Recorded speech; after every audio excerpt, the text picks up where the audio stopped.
This week on Dance of Joy, we talk about Midwestern mountains, 80s airline etiquette, and vegetarian veterinarians. Try to say that 3 times.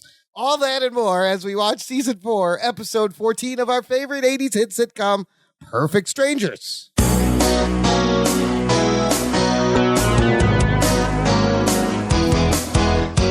Hello and welcome to Dance of Joy, a Perfect Strangers rewatch podcast. My name is Imran. I'm one of your hosts. Joining me every week, my co-host and my sister, it's Sophia. Hi, Sophia. Hi, Imran. Okay, we have to get through this podcast really quickly today. I have a big flight early in the morning, and I still have to get to the store to buy my airplane snacks. Airplane snacks? My airplane snacks. No, they give you snacks on the airplane. What are you talking about? No, I have my own snacks that are special. Okay.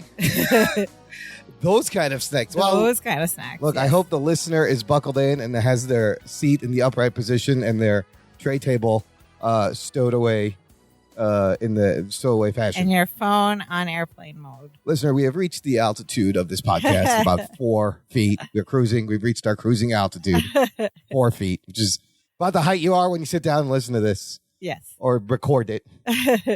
Yes. And today we are talking about Perfect Strangers, Season 4, Episode 14, titled Come Fly With Me. Yeah, now all those jokes make sense, don't they, listener? You were like, see how clever we are? What are they talking about? See what we're doing What here? is happening here? This title is a reference to something.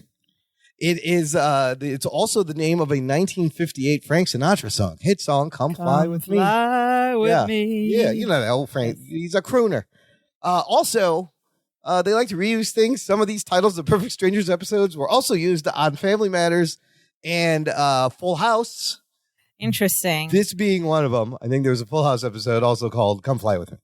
You know, but back in the 80s, we weren't as aware of episode titles. Titles were at a limit. We didn't really see them. There was a shortage. No, nobody cared what the title of the episode we didn't have streaming services to tell us the title of each episode. Maybe you saw it in the TV guide, but you wouldn't really connect. But it didn't register. Across shows. It's just something you needed to happen.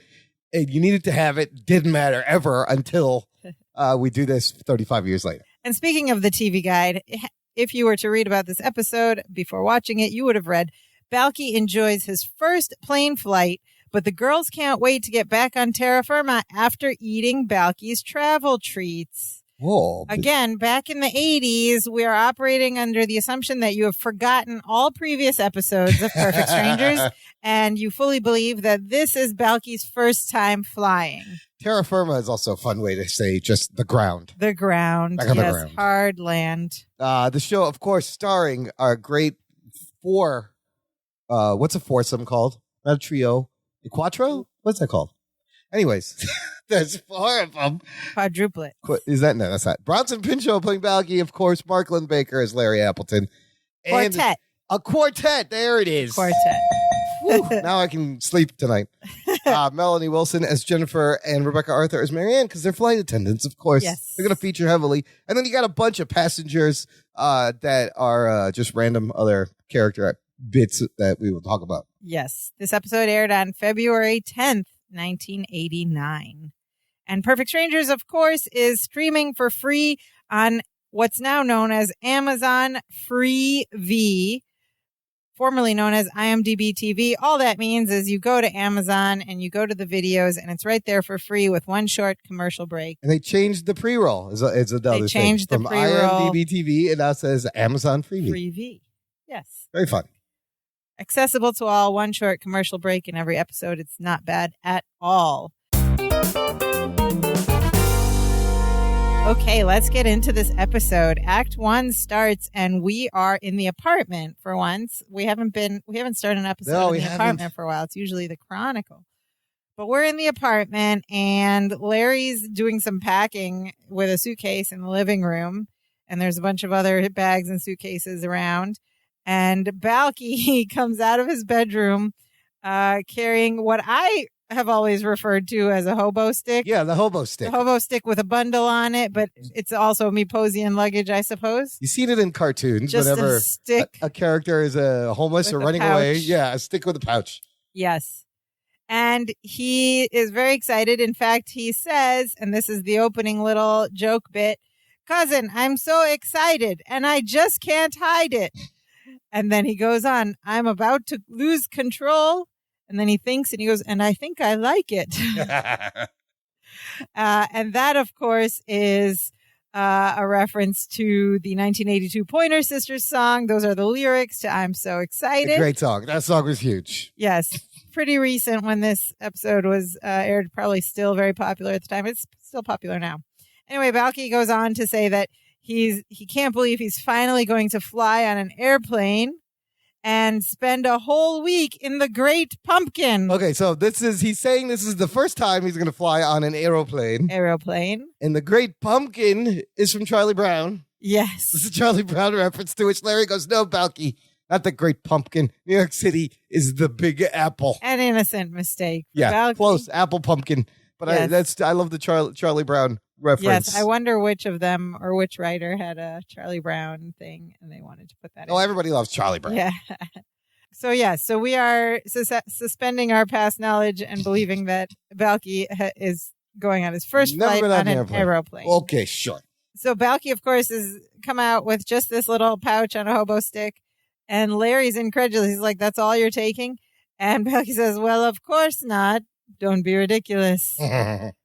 He says he's also wearing an extra set of jockey shorts. And he adjusts his leg a little bit. It's so funny. Hip area a little bit. 2 sets of jockey shorts. And then there's a knock on the door. Who is it? Balky opens the door. It is Marianne and Jennifer, and they're all very excited to see each other. And we find out that they have planned a trip to New York City. They're all going to New York City. And he says, "Are you two ready for this?" To which Jennifer says about that, she has some bad news. Uh-oh. And Marianne explains that they had been bidding on a flight route, like a flight attendant's route they had been bidding on the Hawaii flight for a long time. And apparently the Hawaii flight is like this big deal for flight attendants, hard to get. It's like a career making thing, I guess. There's more money involved. It's the best route on the schedule. And this is the thing that all flight attendants want. And they got it. Whoa. And Larry's like, "Well, doesn't sound like bad news to me." And Marianne just stops. She goes, "It doesn't, does it?" And then she's like, "Jennifer, what was the bad news?" And then Jennifer just gives it this look like, "What is wrong with you?" And she turns back and goes, "The bad news is we have to start tomorrow. They can't go to New York with the guys." She's very sorry. Everybody sighs in disappointment. And Larry's like, "Look, I understand about careers." And Balky goes, "Well, without you, the Big Apple will be rotten to the core," he says to Marianne. Nice apple pun. Yes, very lovingly. And then Marianne comes through with a stroke of brilliance, as she does sometimes. She says, "Why don't the guys go to Hawaii with them?" That sounds great. Instead of going to New York. Larry says, "Hawaii, that sounds great." But he says he doesn't think they can afford it.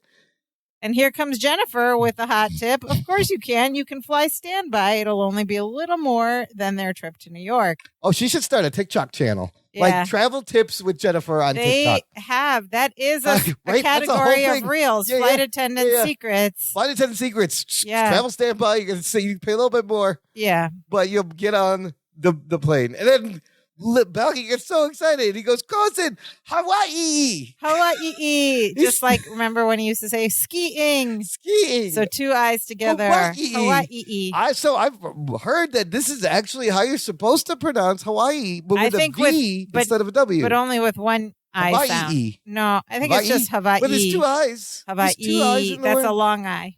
There's a long I, 2 eyes. I don't think Hawaiians. I could be wrong, but I think it's Hawaii. If you're a Hawaiian listener, or Hawaiian, let us know. Write in. Is that how you actually pronounce Hawaii? Hawaii. Balky goes, "It'll be fun and educational." Then he goes, "Isn't that where the Japanese bomb Pearl Bailey?" And Larry just looks at him and goes, "Yes, it is." Because, of course, Balky is talking about Pearl Harbor. Right, Japanese bomb Pearl Harbor. But who is Pearl Bailey? Who is Pearl Bailey? That's a good question. Pearl May Bailey was an African-American actress, singer, and author. She was huge on the stage. She lived from 1918 to 1990. Wow. She got a Tony Award for the title role in the all-black production of Hello, Dolly. Oh, wow. In 1968. In 1986, she wins a Daytime Emmy for her performance as a fairy godmother on an ABC after-school special. And then she also had a hit song, It Takes Two to Tango, in 1952. And then, this is great, she becomes the first African-American to receive the Screen Actors Guild Award, Life Achievement Award, in 1976. And then she goes on to get the Presidential Medal of Freedom, October 1988. Wow, Pearl Bailey. Very important. Why would the Japanese want to bomb her? I don't know. They didn't like her music? Come on. Not fans of the Japanese. Not fans. Okay. Very important person. Yeah. Yes. Well, so then Larry's like, all right, let's go to Hawaii. And they're all very excited. And the girls are like, great, we'll see you. We got to go get packed. We'll see you in the morning. And they leave. And Larry, as they're leaving, Larry's like, we'll be ready. And Balky shuts the door behind them. And Larry goes, we'll never be ready. In classic Larry fashion, it says, it took him 6 weeks to pack for New York City. Oh, my Lord. And now he has to pack for Hawaii in 12 hours. He's like freaking out. And remember, Larry's like presumably in his mid-20s, a young man here. And I think back to when I started traveling. I've done a lot of traveling now, but in my 20s, my early 20s, when I first started traveling, every trip was a big deal. I used to overpack. I used to bring all this stuff. Oh my God. And it makes sense. It makes sense. See, I would have been that way too. I would just grab some things and throw that's I'm like, how I'll I am just get now. stuff over there. That's how I am now. But when you're young and you're traveling for the first time, it's like a bigger deal. So anyway, he's like, oh no, he's freaking out. He needs sunscreen, sunglasses, casual wear, something formal yet not fussy in case we go out to dinner. He's like, oh yeah, he's freaking out. Over-planning. Over-planning, overthinking, usual Larry Appleton stuff. And here comes Balky with his even-headedness, and he's like, all you need for Hawaii is a swimsuit, a towel, and a pair of those sandals with that thing that goes between your toes. And Larry goes, thongs. And Balky goes, you're welcome. And he goes, see you in the morning, and he dances off to bed. I love that. Thongs. You're welcome. I was wondering where they were going to go with the thong joke. There's a few different ways. And now we have a whole song that's just about thongs. Different kind of thong. Yes. But it's a thong song. That's what I thought of when he goes, thongs. Thongs. You're welcome. That's like that tanks. Like if you get someone to say tanks. Tanks, you're welcome. Same thing. All right. So then we cut. You see the next morning, you see a plane on the tarmac. And then you see the interior environment of a place that I got to say, I think you'll agree with me, has changed a lot in the last 35 years. The inside of a plane? The inside of a commercial passenger airplane, yes. Well, it looks the similar, same. It operates differently. But then there are many things that we see that will be different on here right away. So Balky first peeks through the curtain, and he is just so happy he's carrying his little hobo stick with a sack on it, saying hello to every passenger as he walks by. Hello, hi, hello. He's like, hi, I'm Balky Bartogabus. I'm in 22D. Feel free to stop by anytime. He's greeting everyone. Balky Bartogabus, how are you? He's like, hi, Sheep herder. Balky Bartogabus. Sheep herder. And he finally reaches their aisle, but as he does, you notice there's a guy kind of fumbling with the overhead compartment. Yeah. And it's full, right? And he just closes it and walks away. Shoves his bag in there. Right. And that's the aisle Balky's in. And Balky goes, close it, 22 DNE. Come on down. Like it's The Price is Right. Yes, it's of course. That was the catchphrase from this popular game show. Is Price is Right still on the air? I think it still is. Isn't Drew Carey is now? Because Drew Carey is hosting it. Yeah, it is. So that's the catchphrase from this game show called Price is Right. Still a good game show. Yes. Come on down. Like they bring contestants from the audience. That's amazing that catchphrase is still relevant. It's still used to this day. It's wild. Then we see Larry come through the curtains, those curtains, like when you walk through first class to coach. And he's got like all these bags on him, like 2 bags on each shoulder. How many? He's carrying like 4 bags here. 4 bags. And now, of course, you can't even bring that many bags. They let you in with a second bag. They cause one problems. person. They call it a personal item and 1 carry-on. Anyway, Balky. It was a different era. Yes, different time of flying. It was 1989. So he's got all these bags, but what is still the same now is like with all these bags. Walking through the aisle and bumping everyone on the side with your bags. There are still people who do that, and nobody appreciates it. If you have it. So he's going down the aisle, hitting every single person who's sitting in the aisle seats. Yes. Going, sorry. And he turns and he hits the aisle is very narrow, of course. And then he hits this one last guy at his aisle, and he goes, I'm sorry. He turns around, and the man gets up from behind and just shoves Larry Appleton onto Belky. Just shoves him. It's a passenger just violently shoving, and Larry just turns and goes, thanks. And looks at the guy. You. I'm like, wait, this guy would have been, the air marshal would have tossed him out immediately. Assault, man. Wow. The dude just, these people are ordinary already on this airplane. And so, like, Larry's, like, fallen into his and Belky's row, and because the guy pushed him, and then he gathers himself, and as he's gathering himself, Belky tries to Belky-splain at this point. He says, cousin, if you check those bags, they'll put them in the stomach of the plane for you. The stomach. He means the cargo. Of course, he means the belly. The belly of the plane. That's the stomach. The stomach of the plane for you. It is the stomach. And then Larry tries to counter-explain, Larry-splain, Balky. I make it a point to carry on all my luggage and put it in the overhead compartment. Okay, so this isn't really a crazy thing to do. This is a solid I do that strategy. now. Yeah. I hate checking bags. Yeah. If you're going to travel, you travel light. You just need one thing, and you have it with you. You know where it is. Unless it's a really long trip. But I've done like 3 to 4 weeks with just a carry-on. With just a carry-on? That's the way to go. Yeah. That's the move right there. Because you don't know where your bag, it never ends up in the same airport. Yeah, exactly. You don't know what's going to happen to your bag. So I carry everything. However, this time, this is going to be a problem. And actually, I like that they wrote that line because that's a very Larry character thing to do. Yeah. Like, this is how it's done. This is the right way to do. Or he doesn't trust people, authority, organizations. So he's like, I'm going to put all this in the overhead compartment. And he goes up, and Balky, of course, tries to like, well, cousin, let me just. And of course, Larry doesn't wait for him. He opens that very compartment we saw earlier, and all these bags fall out on top of the him people and the other people, just like in their lap. And it's very comical, of course. And then, of course, Balky says he was going to tell him that this particular compartment was full, and Larry just looks at him and looks around. He's like, "So it was. So it was. So it was." So Balky's like, "Look, I'll get the bags. You put your bags away. I'll get the bags that are fallen." Right? We have a great little physical bit, a great rule of threes where Larry keeps lifting the bag and turning and hitting Balky in the face with the bag. And then he goes, "Oh, I'm sorry." And then he takes another bag, he turns around, Balky hits him in the face again. Yeah. In the face several times. 3 times. This happens 3 times. Nice 3. As Larry swings to walk to the back to find another compartment, I guess, where he can shove his way too many bags. Yeah, too many bags. And then we get kind of like a pan out of some of the other passengers on this plane. And the first thing I noticed was very big 80s hairstyles. One woman had like a big poof. Yeah. And then we kind of get a little taste of some of the other passengers. So like the row right behind where Balky and Larry are sitting, there's a man and a woman, young man, young woman, and the lady has a little corsage on her sweater there, right? And also big hair and shoulder pads. Very big hair and shoulder pads. Even the man's hair is like 80s coiffed. Yeah, like the 80s perm. Yeah, the wings. Yeah. The blowout. Yeah.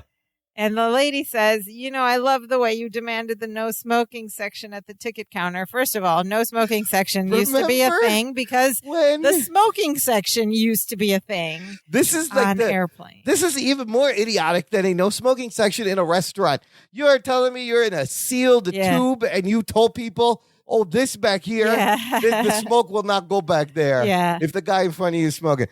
But remember when we all decided that we're in a sealed tube thousands of feet in the air, and it's okay to have an open flame with carcinogenic smoke coming out. It's fine. Nobody cares. I believe that airplane bathrooms still have like little ashtray things. Well, maybe in the older planes. In the older planes, yeah. They stayed around for a long time. I love when you find an old building and they still have the ashtray at the elevator. Yeah. They still have those. That's always weird. Because, of course, where do you go for a cigarette? The elevator. While you're waiting for the elevator, you can smoke a cigarette. But yes, you got smoke in movie theaters, in planes, in restaurants. It's kind of really crazy. Yeah. And, it's weird to think about it now. Yeah. All right. So this lady is like cooing over this man who's with her, saying, I love how you were so demanding, la, la, la. And the man says, she says, I never knew you could be so forceful. And the man's just like, well, there's a lot of things you don't know, honey, about me, but we'll have the rest of our lives to find out. And Balky overhears it, and they're like canoodling a little. Balky overhears this, and he gets very excited, and he leans over, pops up from the row in front of them, He says, let me guess, honeymooners? And the man's like, yep. And Balky says, so tell me, was it a prearranged marriage or did you have to pay for her with livestock? She looks like she could command at least 2 sheep and a goat. Oh, that's good. And the man and woman are like, what? And then Balky goes on, my Aunt Uvula used to say, wait, his Aunt Uvula, that's just hanging there with no context, but I would love to know why they wrote that in. My Aunt Uvula used to say, just give me an ox. I don't care about the dowry. I don't care about those little towels that you get and he keeps like going. And Larry sees him and he's like, Balky, stop. And he pulls him off and he says to the couple, excuse him. He's on anti-nausea medication. Which I guess is a thing people used to take before flights. I don't know.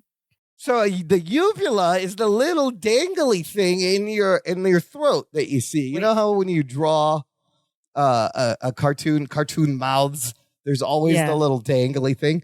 That's what a uvula is. Now, why they decided to name the ant? I had no uvula. idea. It's a funny word, and it sounds like an Eastern Ant's European woman's name. Uvula. Also, did you notice for a quick shot, the guy sitting in front of Larry? You can see he's reading the Chicago Chronicle newspaper. Because they probably gave it out on the plane. Yeah, that's like nice they little had it detail. on the set. Yeah, so that's the only paper in town. Touch. Yes. Of course.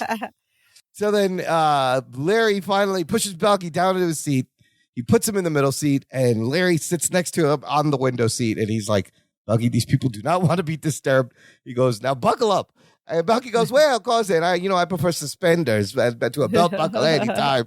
And he tries to explain why. He goes, both for aesthetic and practical consideration. I love that. Both for aesthetic and practical. He actually starts to turn to the passenger across the aisle. He's starting to explain it to him. Yeah. When Larry goes, no.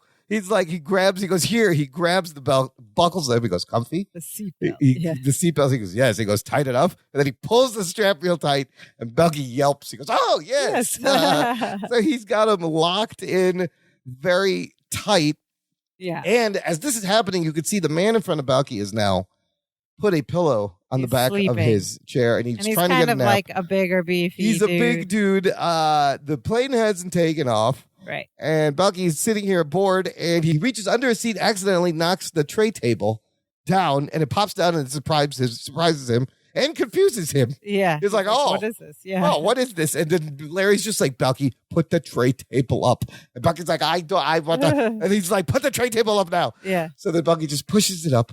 He doesn't put the latch on it. No, he's got to turn the little latch. He doesn't know. This is his first time on an airplane. First time on a plane. And then he removes his hand, and the thing falls down. And then he puts it back up with a little more force because he thinks maybe if I push it, it'll stay up. And it doesn't stay up. And he does this a couple of times. He just keeps pushing it. And of course, he's pushing the man who's trying to sleep in the seat in front of him. And Larry's just watching as Balky's just trying to like force this thing shut. Larry finally is like, Balky, stop it. Well, at one point, Balky is slamming the tray repeatedly, and then he kicks with his foot. Yeah, like a child. Then Larry reaches over and holds it. He goes, Balky, stop it, right? And at this moment, when Larry has his hands on the back of the tray table, guess who decides to pop up and look over? The big dude who is trying to sleep. And he looks down. He looks right at Larry. And he goes, you are not ever going to do that again, are you? And then Balky takes the man's side and he says, cousin, I think he has a point. It's very disruptive to the travel experience. Just rolls Larry right under the bus there. Yes. So funny. And Larry, fastens the tray, turns a little clip. I think BP was trying to hold back some laughing. You could tell because he literally had to put his hand over his mouth when the guy popped up. And when Bronson Pinchot puts his hand over his mouth, it's because he's just laughing. He does have a point, cousin. Yeah. And I'm like, no. There's a couple more parts where Balky's about to crack up. Yes. Then another cool thing, nostalgic thing from old airlines, right? This doesn't happen. Larry reaches into the pocket in front of Balky and pulls out the airplane headphones. The kind that look like stethoscopes. They look like stethoscopes, and they were nothing but rubber tubes. They weren't even like actual sound. It was just like a hollow tube that you shoved into the hole, and it like you could barely hear the stupid radio on the airplane. Even if you cranked it up, you could barely hear it. Yeah. So he's trying to settle Balky down. He pulls out these black headphones and he reaches over, plugs it into the armrest, and he's about to put them on Balky's ears, and Balky's freaking out. Balky's freaking out like he thinks he's going to be electrocuted or something. With some, he's electroshocked. Like, no. Yes, looks like electroshock therapy. He's like, no, cousin, I won't do it again. I won't. And he's twitching and squirming, and Larry finally puts the headphones on, and then he just stops. Because they look like forceps or whatever. They look like stethoscopes or the forceps, like like the thing that you elect on the temples, where you put them on the temples and you get a little electroshock therapy. And so Balky freaks out, and then finally Larry puts them in his ears, and he's like, he understands what it's for. And then this whole wave comes over Balky, and he's like, ooh. Yeah, and he starts listening to presumably music, and Larry settles in to like read a magazine or something. And then after a beat, Balky starts snapping his fingers and bopping his head. And then he breaks out into song, and it's really nice, like his beautiful singing voice. Acapella. And he's singing this song called King of the Road. Roger Miller, hit song from 65. Have you ever heard King of the Road? It's a great song. No, I just heard it on this episode. We used to play it I had a swing band for a hot second. So it's like a country Western swing song. And Balky is crooning in this beautiful, exactly, in this deep crooning voice. It's quite nice, actually, but like everyone in the plane starts looking at him. He goes, I ain't got no cigarettes. And everybody's turning around. And everybody's turning around to look at him, and he keeps singing. And then Larry finally pulls the headphone jack or the plug out of the jack. And he goes, Balky! He yells into it. That can really hurt your eardrums, Larry. You got to be careful. He yells into the, It's like, this was a hollow tube. Like this, they told you they're headphones. They're hollow plastic tubes that barely did anything.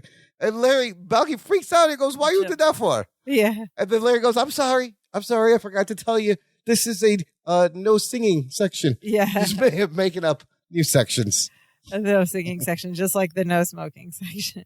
So then we enter Jennifer and Marianne. And they come up to them and they say hi, hello, and they're all very excited. Balky and Larry are very excited to see them, Jennifer and Marianne. And Balky tries to stand up, but he's in his seatbelt. We've all been there.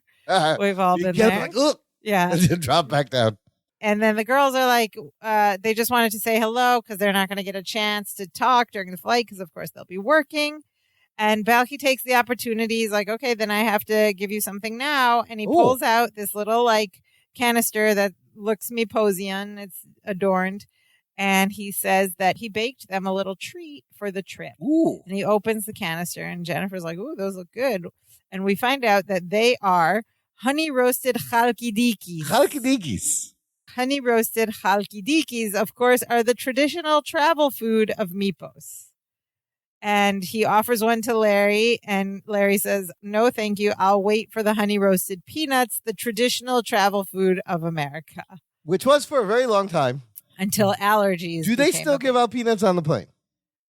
I don't think so. You were just on a plane. What'd you got? I sleep through everything now, but I think most recently it's been pretzels or cookies. Yeah, see, I feel like they don't give out peanuts because everybody has nut allergies now. It's like dangerous. You can't even be around peanuts. Breathe peanuts.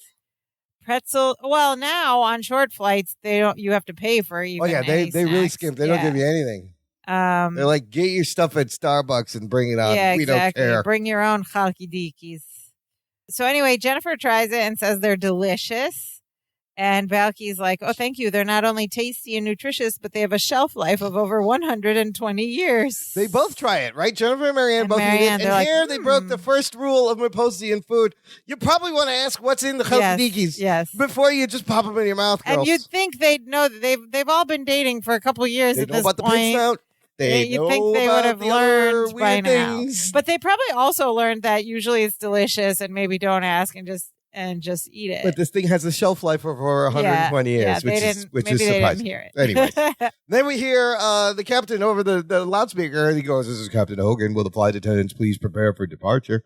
And the girls have to leave and go to the back and get ready to take off. And then we get this external shot of a plane on a runway it's taking off, right? It's taking off. What do we see in the background at presumably O'Hare Airport? This is O'Hare Airport, and somehow mountains have grown behind it. Yes, mountains. Tell me which airport in Chicago has mountains in the background. Get some B-roll send somebody or ask somebody to mail you a videotape of B-roll of O'Hare Airport. For real. It's a lot different. And we forgive a lot of things saying these shows are developed in the 80s and people won't connect the dots between episodes. But even in the 80s, people would have known that airport. This was supposed to be set in Chicago, and there are no mountains in Chicago. What's going on? Why is there? And then as they take off, you hear overdub Belky going, "Cousin, we're flying." It's like skiing in Hawaii.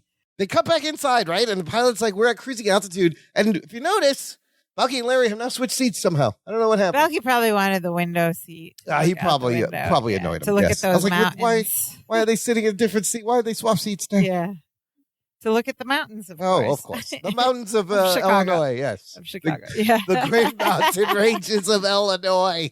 I need to see them, cousin. Yes.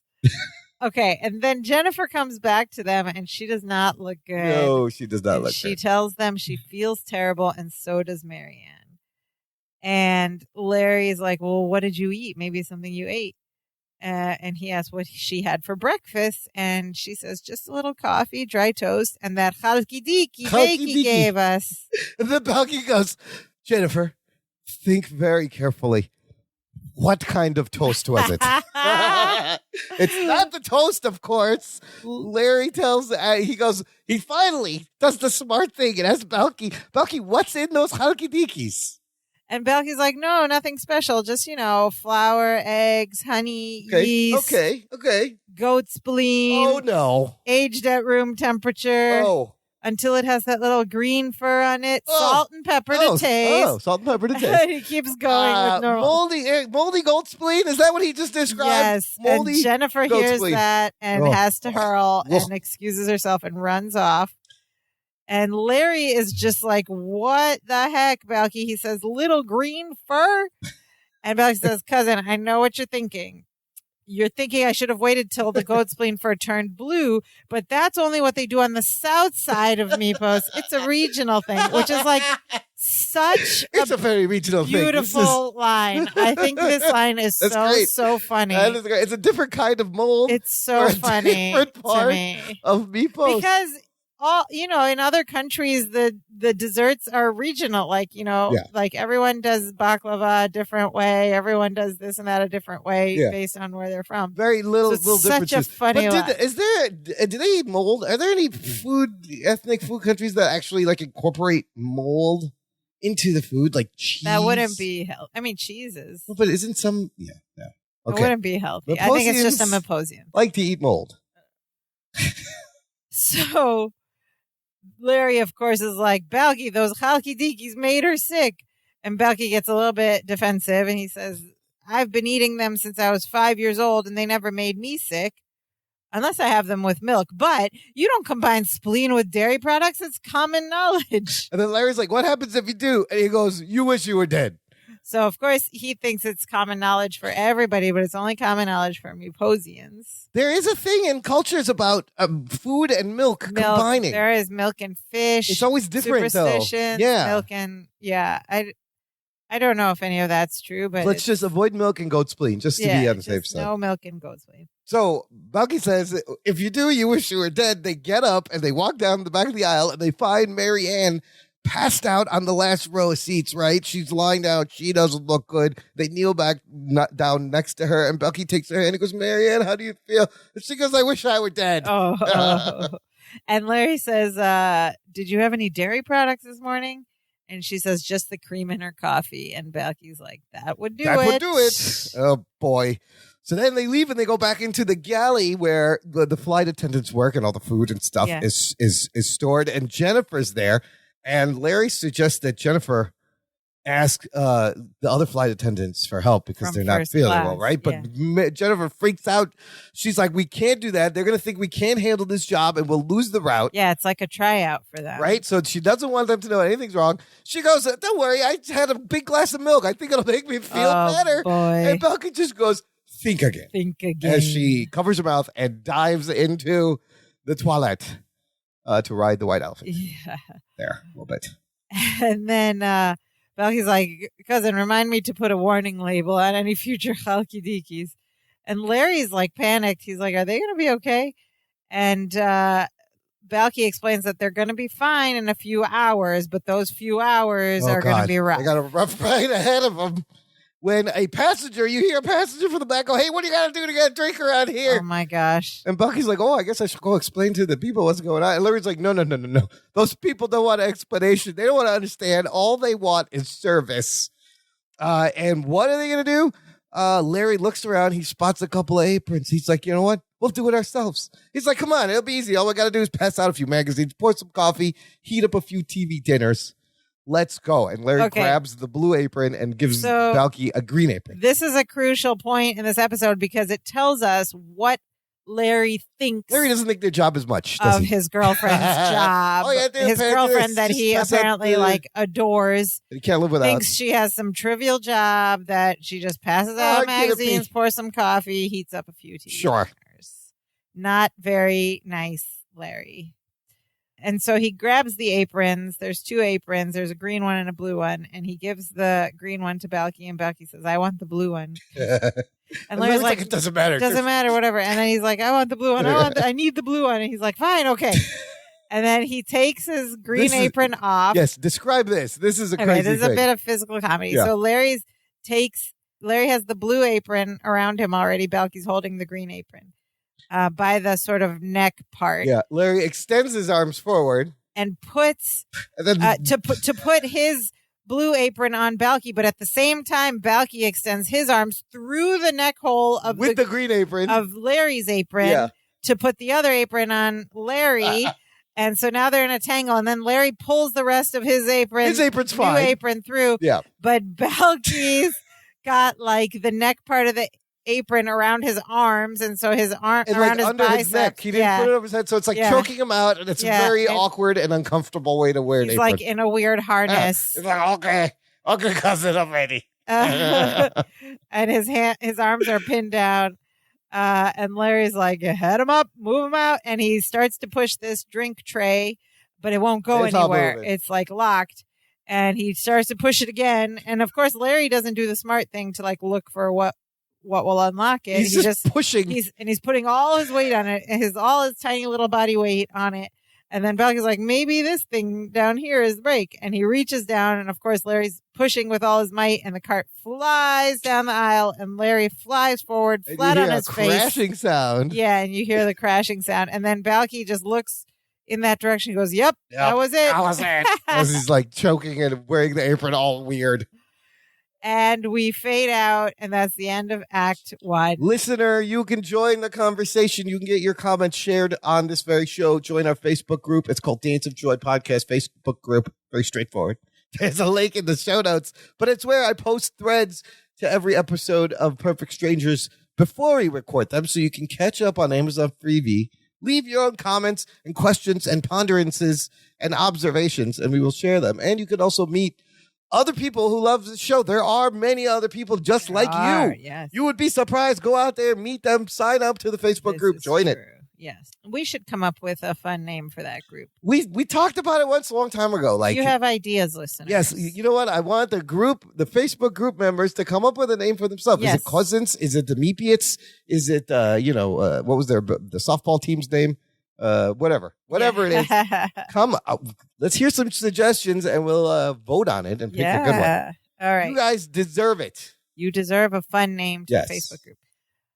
All right, let's get into Act 2 now. So Larry and Balky are now doing drink service. Turns out they picked this up pretty quickly. Yeah. Well, Balky is not wearing the apron properly. Yes, let's mention he that. He figured out the apron. He figured out how to put the apron on the right way. And they're in the aisle on either side of this cart, as flight attendants do. Couple of great jokes and physical comedy right here. Yeah, so Balky, they're in the middle of drink service, and we hear Balky ask someone if they would like a beverage, and the man says, White Russian. And Balky says, "Oh my goodness, no, but many people make that mistake. I'm actually an olive-skinned Myposian." That's the great white Russian. Olive-skinned Myposian, which now needs to be an alcoholic beverage. Yes. Let me get an olive-skinned Myposian. Definitely going to be olives in it. Like a martini. That can be the cocktail, the sponsored cocktail of Dance of Joy. And Larry goes, "Balky, it's a drink." And he goes, "Oh, that white Russian, of course, coming up." And now they put Larry and Balky are so good at this already. They're putting on a little showboating their skills with what do you call bartending flair? Yes. And Larry's doing like, hup, ho, and then he like takes his plastic cup. You do Larry, I'll do the Balky part. Okay. So he's like flipping things around, up, ho, very with bravado. And he gets his plastic cup, he flips it, he catches it, he goes, "Ice." And then Balky tosses the cube, Larry catches it, he goes, "Nice." And then Larry says again, "Ice." Balky tosses the other one, goes, "Nice twice." And Larry catches the ice cubes. He's like tossing the ice cubes across the cart. And then Larry goes, "Vodka." Balky answers, "Alatka," as he throws the bottle of vodka towards him. And Larry pours it in the cup, and then Larry goes, "Kahlua." Balky goes, "For you," as he tosses the bottle of Kahlua. It's so funny. And then Larry goes, and and Larry's like tossing these bottles behind his back. Like, unscrewing it, pouring, doing the high pour, Tom the low pour. Cruise or whatever. Yeah. He's like tossing things around his back. He's pouring, he's just showing off. And then Larry goes, "Cream." And Balky goes, "A dream," and throws like an open carton of cream at him. It's open, little carton of cream. That one he doesn't flip. He just kind of lobs it it doesn't spin. And then he pours the cream in the thing, and then Larry says, "Swizzle."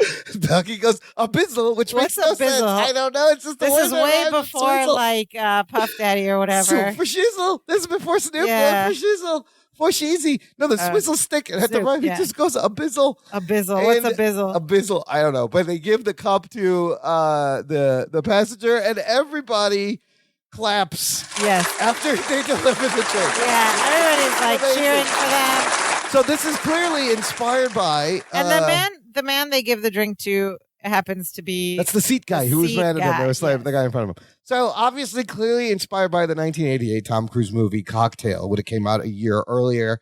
And all of a sudden, I think it was like hip and sexy and cool to be a bartender because this was the era of Tom Cruise movies where whatever he did, he was the best at. He overcame the challenge. He got the girl, and he was like the best at the thing, right? That's every Tom Cruise movie from the 80s. He's done different things later. Tom Cruise pre-Scientology. There's a lot of running, and he's still kind of the same way, but now he is crazy. He does all of his stunts himself. Yeah. And he's still a maniac. Yeah. But and he Tom jumps Cruise, on couches. Yes, and he jumps on couches, and he learns how to fly helicopters and F-18 fighter jets. Yes. But yes, cocktail, brilliant cocktail. Yes. And the passenger goes, "I thought you guys were just passengers." And Larry goes, "Oh, no. We work for the airline. We're quality control experts." And Balky tries to roll with this, and he goes, "Yes, whenever we find quality, we try to control it." We try to control it. What does that mean? That's what he thinks quality control experts are. And Larry's like, "Don't go away, everybody. You don't want to miss the dinner show," as they wave. People applaud again. Like, yeah, they do like a Broadway wave off the stage and jazz hands. Back of the plane. And people are applauding as we see Balky and Larry roll into the galley area. And Balky continues to dance around in like this little Ed Grimley. It looks like he's doing an Ed Grimley impersonation.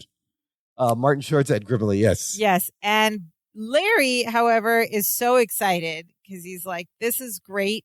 For the first time, I'm helping Jennifer out of a jam I didn't get her into." I love this line. He's so excited that he's helping her out. He didn't cause this. But it's also a bit like the understatement here is like, this is a jam you caused, Balky. For once, you caused this jam. Yeah, but it's also kind of Larry's fault because he brought Balky and didn't, maybe quality control the Huckadikis, maybe.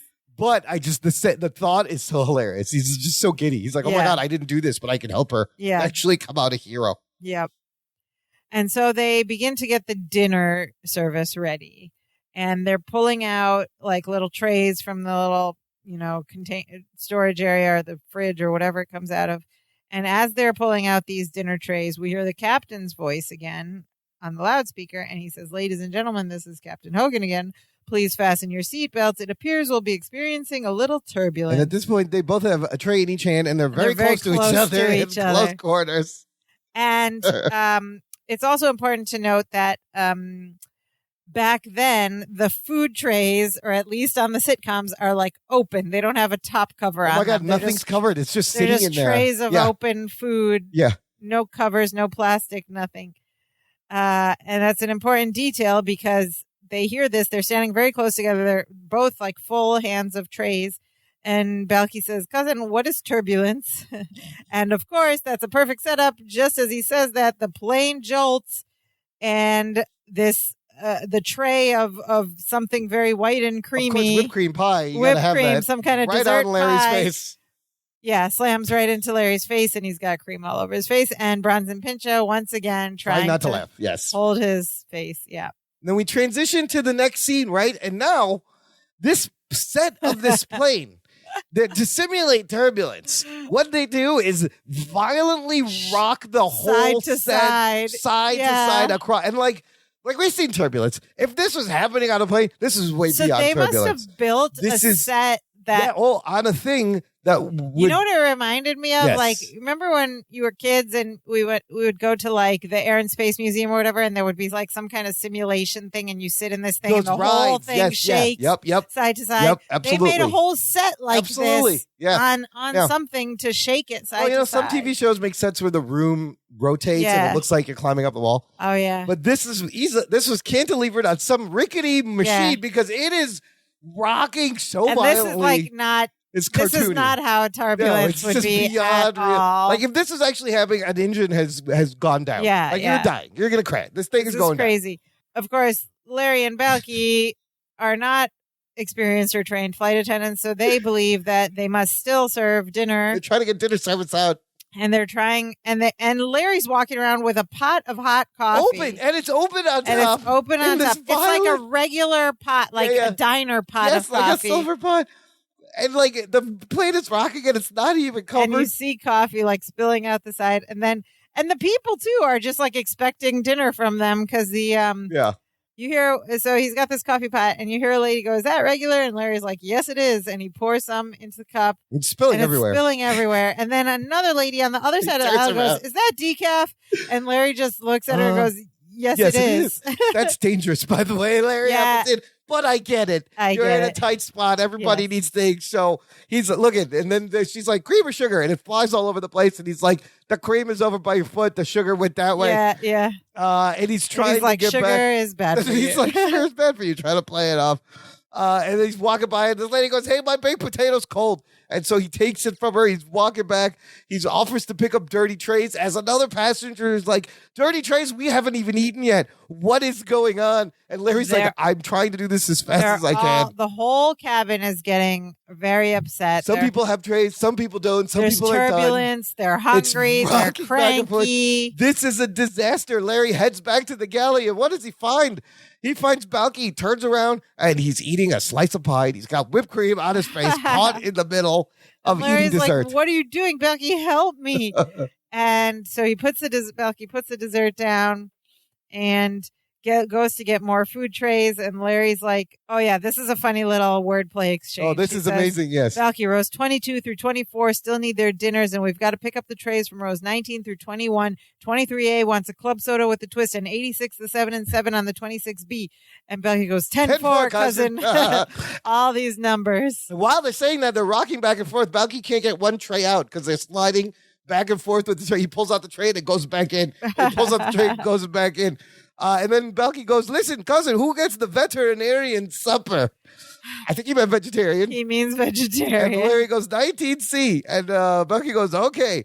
And then the microwave beeps, and that potato the lady wanted is done. He just grabs it with his hands, right? Yeah. And he goes, oh, hot, hot, hot. And now they're playing hot potato. Yes. With an actual hot potato.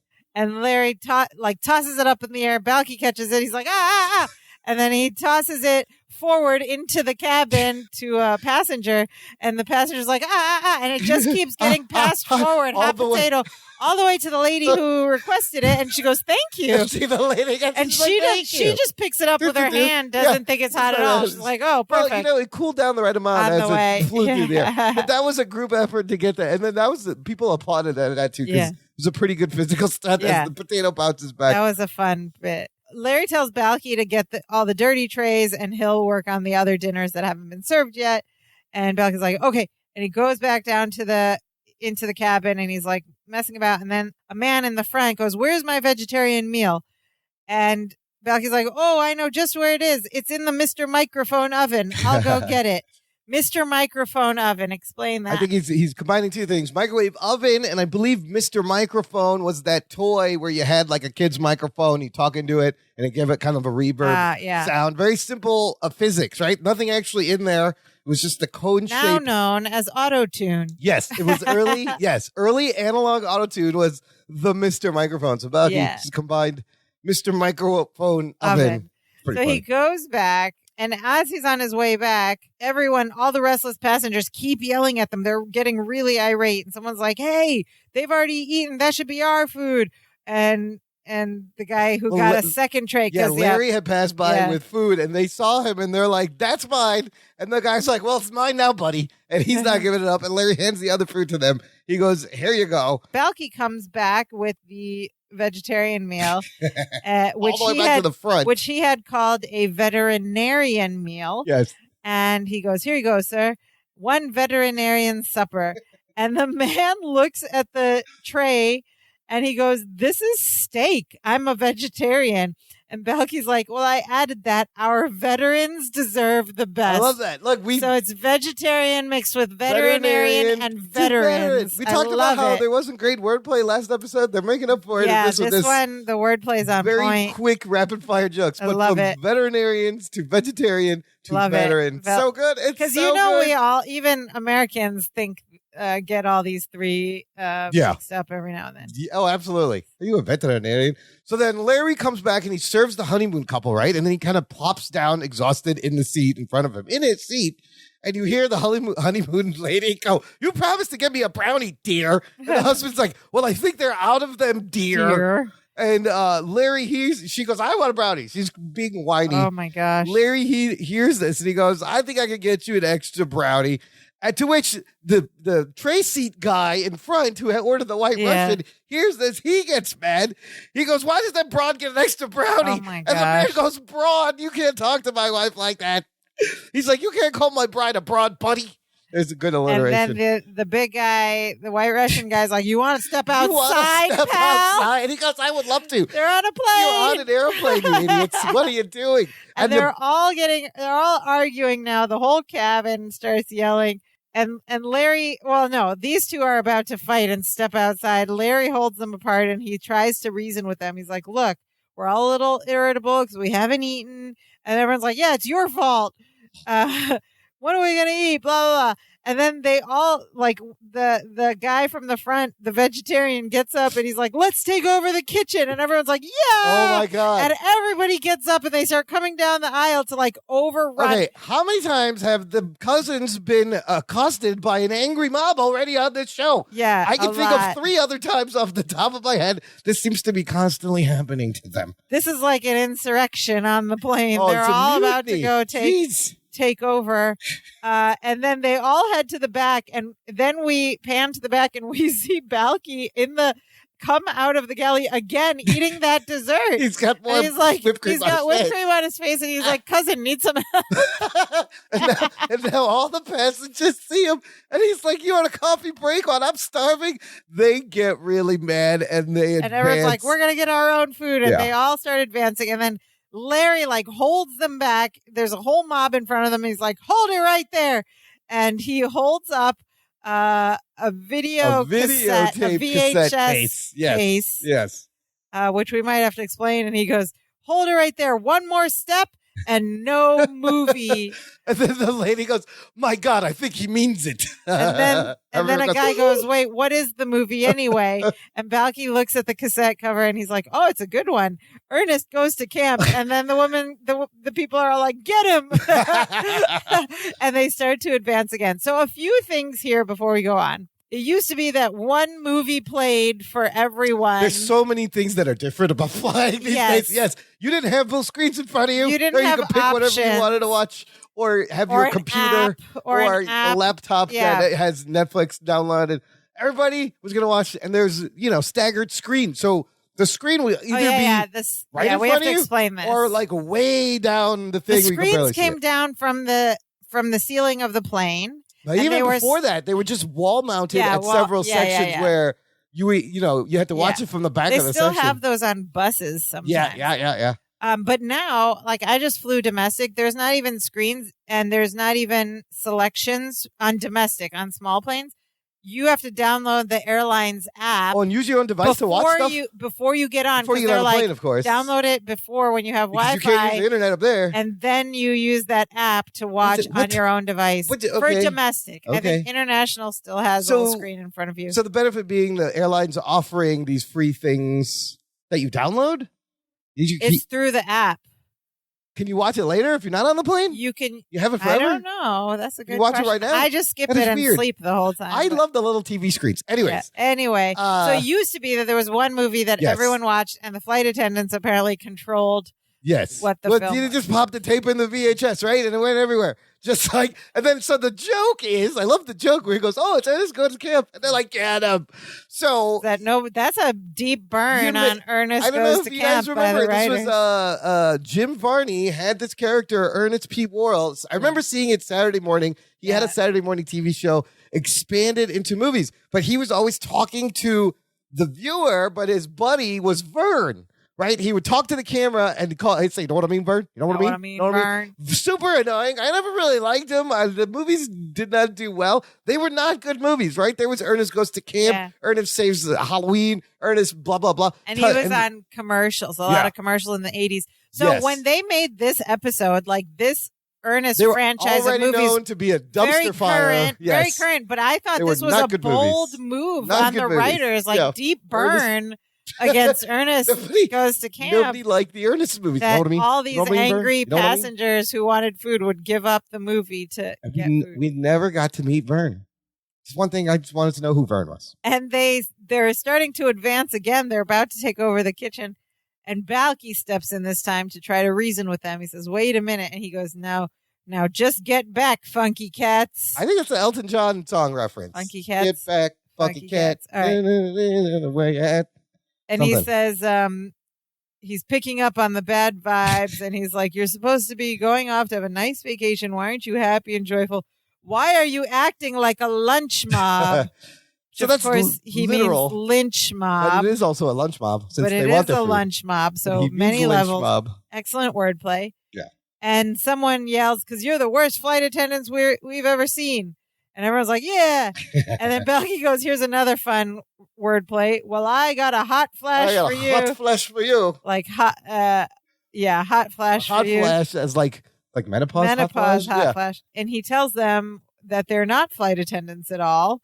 And then he pulls up the blankets from the back row seats, and we just see Jennifer and Marianne looking like haggard and sick. He whips them up. He's like half "These are your flight attendants. Here they are." And then they just fall over and collapse on the seat. And he's like kind of hyping them up. He's like, "They happen to be two of the best in the business, but at the moment, they're two of the sickest in the business."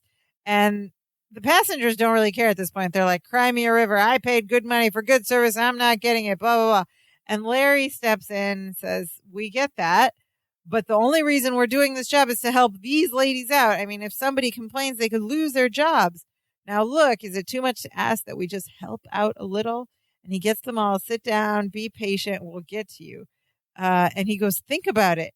You're fighting over airline food," which is a very good point. And the people agree that he has a good point. The newlywed guy is like, "Yeah, my brownie was awful." And then the White Russian guy is like, "I thought my Jell-O was pretty good." As he gets back to their seat. So everybody's calmed down. They sit down. Balky and Larry go back to the galley, back to the dinner trays. And Balky goes, "You know what? I don't know how Jennifer and Marianne served dinner at all with all the plane bouncing around like this." And just then, they hear over the loudspeaker the captain go, "Ladies and gentlemen, this is Captain Hogan again. I think the turbulence is finally behind us. Flight attendants may now begin serving dinner." Brilliant. And they look at each other as they're like, "Oh, now." That's how you get That's a fun little button line at the end of this scene. And so then we don't have any music or our traditional lesson time sort of wrap up at the end, but we do have a bit of a lesson because the next scene, The plane is. I do want to explain this next scene. There's a shot of the plane on the tarmac at Hawaii, right? But it is a really badly superimposed plane. Yeah. Because if you look carefully, the background is kind of moving and shaking, and the plane is not. It's right in the middle. So, look, this is the 80s. But if they could get a Honolulu background, why couldn't they get a Chicago background? That's a good question. That's a very good question. There's palm trees. That could be anywhere. Yeah. That's probably still Los Angeles. And this was a long flight, right? Chicago to Honolulu. Those several hours have passed, and the girls are now over it. They're feeling better. They feel better. And they're back on their feet. And Larry says to Jennifer, after trying to do your job, I have a whole new respect for you. Okay, I can't tell if this is a compliment or a dig because. No, but then he goes down. Not that I didn't respect you before. True. And Jennifer goes, no, I understand, but. No, Jennifer, that's the wrong answer. Jennifer should. Did he not think that they really did a lot? Yes. But look, he learned. Now he knows. He has a whole new respect. It's good. It's good. And Marianne looks off screen into the cabin and she says, oh, someone left their jacket. And she leaves into the cabin to go get it. And in the meantime, Balky starts to tell Jennifer there's like one more nasty little side effect she should know about. And he says, for about a week, you're going to have a very bad reaction to plaid. Reaction to who plaid. Who wrote this? So funny, so random about halky dikis. And Jennifer laughs it off. She's like, oh, Balky plaid. What are you talking about? And then then Marianne comes back with the jacket that someone left, which, of course, it's a really ugly is a plaid very pattern. bold plaid. Yeah. And she goes, well, I guess I'll just turn this into Lost and Found. And she holds it up and they both Marianne and Jennifer see the plaid and then they drop it and run to the bathroom to be sick again. And we roll credits. That's it. They got a bad reaction to plaid.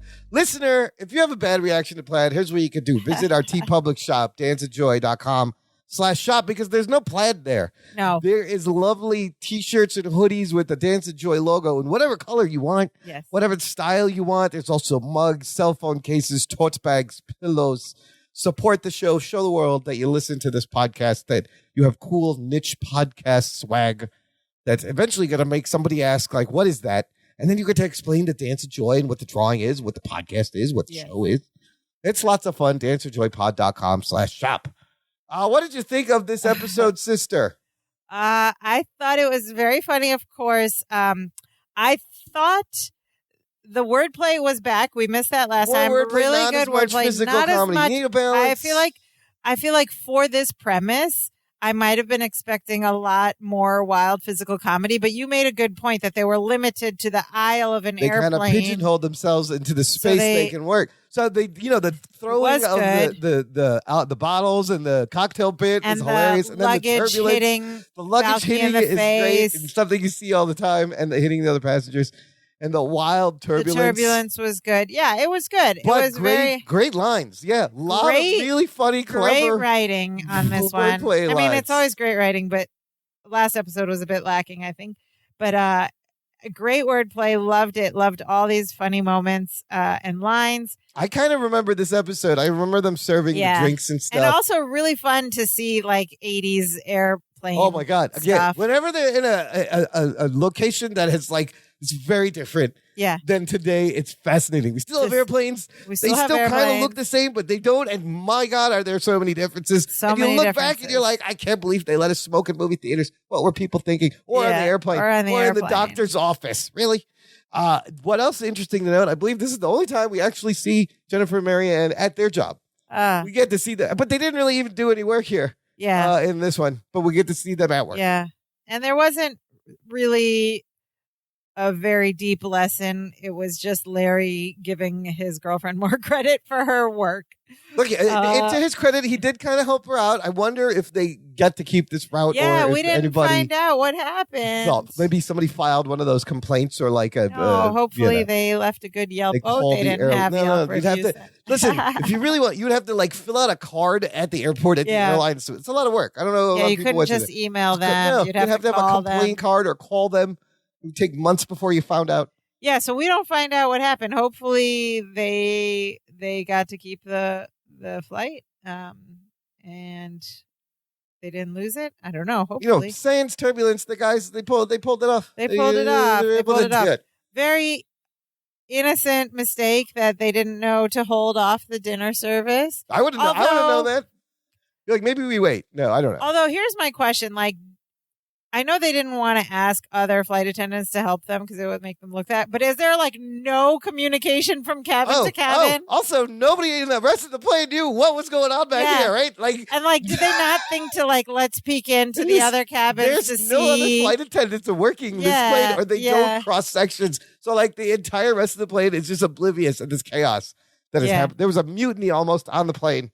Also, Balky has never flown before, but presumably Larry had, so maybe he would have known that, when turbulence happens, everybody sits down and buckles up. He should have known a lot more things about flying. He should have known. Anyways, let's find out what did our listeners think of this episode, sister. All right. Listener Pam Hitchcock writes, this wasn't Balky's first trip on a plane. In season 2, he and Larry flew to Vegas. That is absolutely correct. True. I believe they did fly, but you know what? Just forget that happened. We forget. Season 2 was 2 seasons ago. There was no binge watching. There that happened. Reset. Yeah, I don't even know if the early seasons were on cassette. Does it even count? Blockbuster or anything like that. She also writes, in the 80s, you could bring anything you wanted on board an airplane except dynamite. That was frowned upon. I mean, Balky walks in with a wooden stick. Yeah. With a sack. They let him do it with a stick. That could be a weapon. That doesn't make any sense. No, you could bring a stick. A stick? Yeah. I guess you could bring a stick. Pam Hitchcock also writes, not sure how I feel about the episode. At first, I thought it just fell flat, but after watching it 6 times, it's grown a little on me. I would hope so after 6 times. Spoken like a true Perfect Strangers fan. You will take it, and then you will like it after 6 times. Yes, you will laugh. I enjoyed this episode. I enjoyed it. There's fun. Some stuff that doesn't make sense, but I enjoyed it. Had enough laughs to keep it going. Cousin John Adama writes, look how far away Balky is from the tray table. I'm not sure if times have changed or that's just TV plane sets. That's got to be... No, times have changed. Yeah. You're on Spirit Air now. That table is in your face. It's in your gut, right? You open it and it hits your nose and then it's in your ribs. You can't even work on a laptop because the spacing is not right. You have to put it in your lap. And God forbid the guy in front of you wants to recline the 3/4 of an inch that the stupid thing goes back. It's even less room. Then it's right in your kidneys. Very good point. It might have been, Cousin John, it might have been a combination of... It was the set. Times have changed and the set. TV it was plane the set. But man, there's not enough room. Okay, Cousin John also writes, I like that Jennifer goes to Larry for tummy trouble. Was she hoping he has his antacid? Where is the antacid? I thought she was going to ask him for antacid. This would be the perfect time.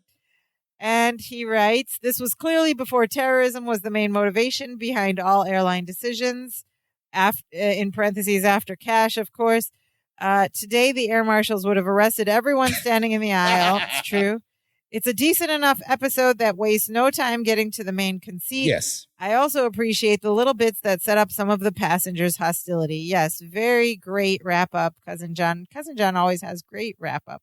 Don't be ridiculous was said once. One time. Of course I have. Don't be ridiculous. Man, and still... For the second week in a row, Dimitri. We don't see Dimitri. It's been a while. Second week, I feel like it's been a while. It's been a while. We could have easily seen Dimitri in the beginning, with some suitcases. Yeah, that was the only time. Or with a hobo stick. With the hobo stick. Dimitri with a hobo stick. That was the only time they were in the apartment. Yeah. So... Yeah, so we missed Dimitri. Dimitri, come back. Maybe next week we'll have Dimitri. Okay, now it's time for, and we've already covered a little bit of this, but now it's time for the segment of our show that we call Perfect Strangers Today, or PS Today, in which we discuss if we were to make this same story today in 2022, what things would be different, what things would be the same. Could we still have this same story? Would it hold up, or what would need to change? Oh, well, yes. Like you said, we have already pointed out many, many things, how airline travel is way different now. The last time I was on a plane was January 2020. Yeah. That was right before the pandemic, right? So the last time was in the old times. You have been flying. I just flew last weekend. Right? So not a lot. But I feel like not as much is tolerated anymore. And passengers have gotten a little bit more irritable and a little bit more than in this episode. I don't know. Those are some irritable passengers. I think some of the stories I seen today, that people seem to be in the same spot, maybe even worse. But also, less is tolerated from the airline. Like, you can't say anything. You can't do anything. They will just throw you right off. You get in so much trouble if you like try to go to the bathroom at the wrong time. Right? Like it seems just very strict, and you don't want to piss anybody off. And there's air marshals, and the littlest thing could set anybody off at any moment. Also, is what it feels like. Am I wrong? No. I mean, a lot has changed about flying culture and the airplanes themselves, as we have already mentioned, but the physical comedy and the premise for this show, I think, could still happen. Yes. You still knock people with bags. Yep. You know, they if still you're got the same wearing a carts, backpack, the drink they carts still have with the wheels. the same drink carts. The overhead overhead compartments can still, I mean, they can't really fall on you because they're designed in a way to catch the bags, you know, with little there's a little scoop there, right? And they go down slowly. They don't just that's right. Yeah. That's but right. anyway, it could still be. But you can't bring all those bags on a plane anymore. There's no smoking on bags. the plane. There's no smoking. Luggage has changed. And the meals are all covered and packaged like you wouldn't if there's meals you at wouldn't all. have like if there's meals at all, you have to pay for all that, and you wouldn't have an open like whipped cream dish to fall into someone's face. Airplane coffee still horrible. Oh, and now you see all these secrets on TikTok and stuff.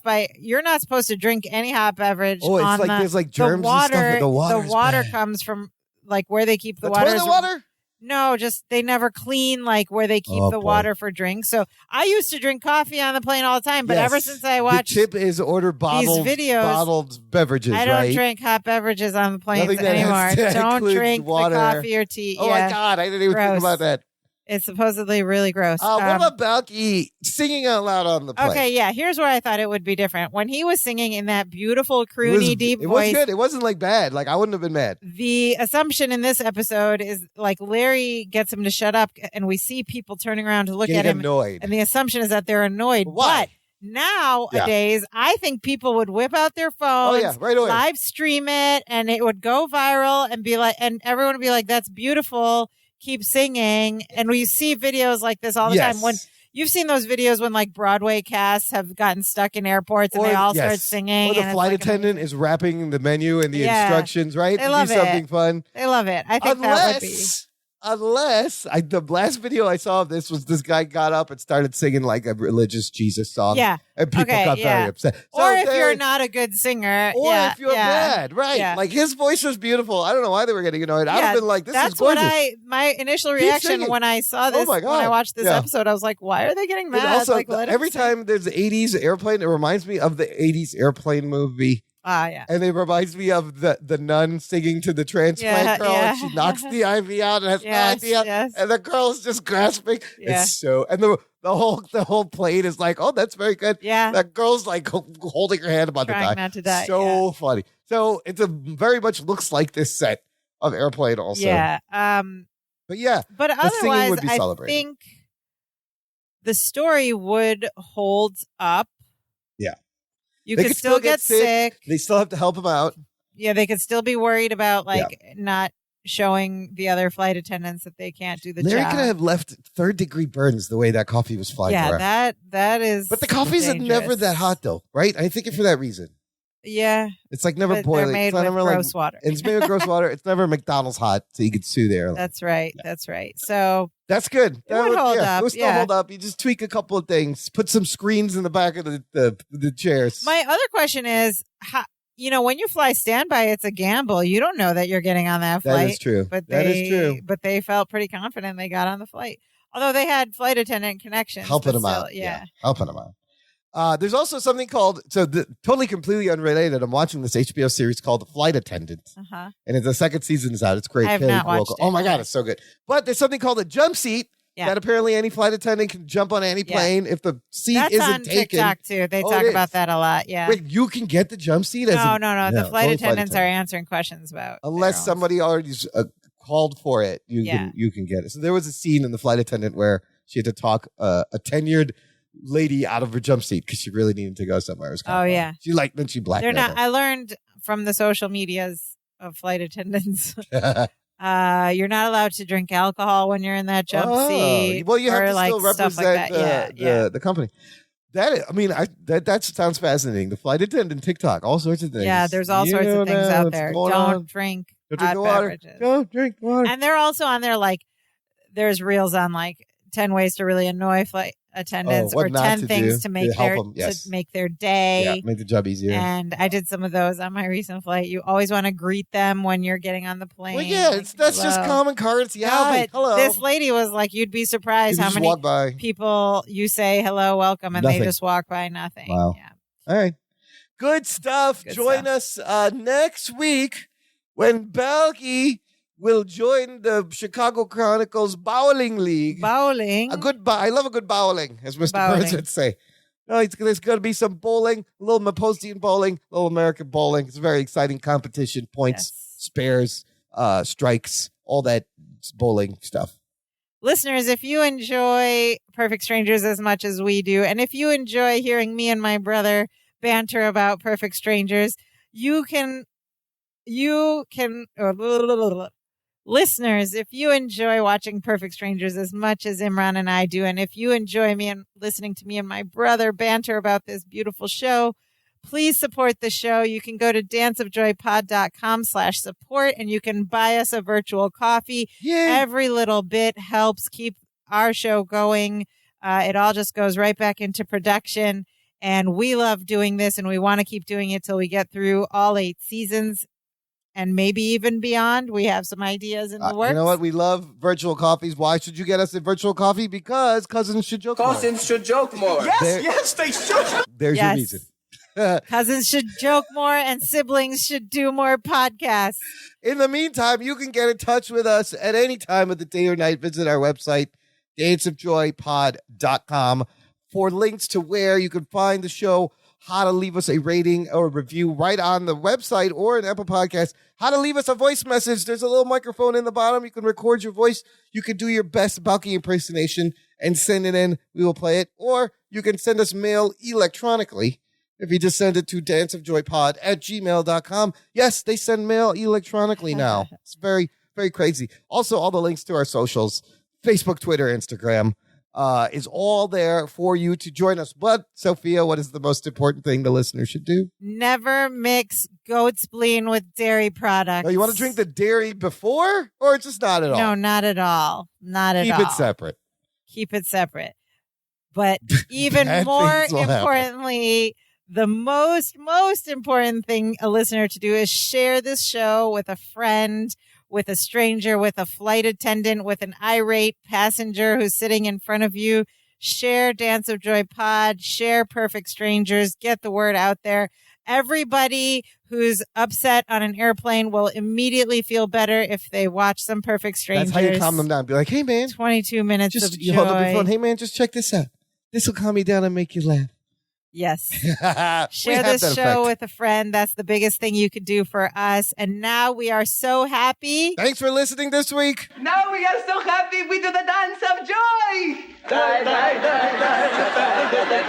hey, hey, hey, hey, hey, hey, hey.